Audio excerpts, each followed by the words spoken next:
Okey, hari ni kita ada periuk GIPP GIPP ni, GIPP.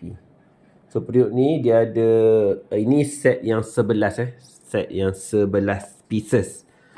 So apa yang hebat yang pasal periuk ni sebab dia boleh buka dia punya pemegang. Okey. So pemegang macam ni, kita klik saja. So dia klik elok macam tu. Okey, kalau let's say kita nak buka dia punya klik tu, kita tekan je button ni. So nampak tak dia keluar kat bawah tu. Dia keluar kat bawah tu boleh angkat.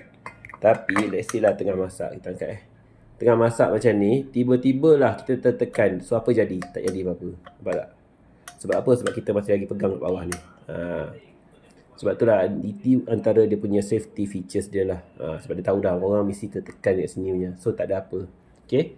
Sebab tu bila masak jangan risau. Dia punya safety dia orang dah ambil kira dah. Memang kita tidak akan terlepas. Okay. Untuk lepaskan dia memang jari kena keluarkan semua. Tekan sini baru boleh buka. Itu antara safety features dia lah. So siapa yang nak beli periuk ni boleh belilah. Memang sangat-sangat menguntungkan. Lagi satu dia punya bawah dia memang cantik. Nampak tak? Memang cantik sangat dia punya bawah dia macam ni. Dan dia ada banyak saiz. Dan dia ada penutup. Okay. Contoh kalau tak habis kalau masa masak boleh pakai penutup macam ni. Okay. Let's say lah dah masak-masak kan, tak habis makan. Okay, tak habis makan tak apa. Kita buka dia punya megang. Penutup ni tak boleh pakai. Untuk simpanan peti kita akan guna penutup ni. Sebab penutup ni pun dia bagi juga boleh masuk peti 40 darjah Celsius.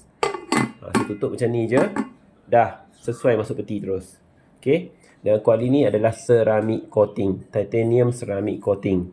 Okay, dia bukannya coating Teflon yang bahaya-bahaya tu semua tak ada.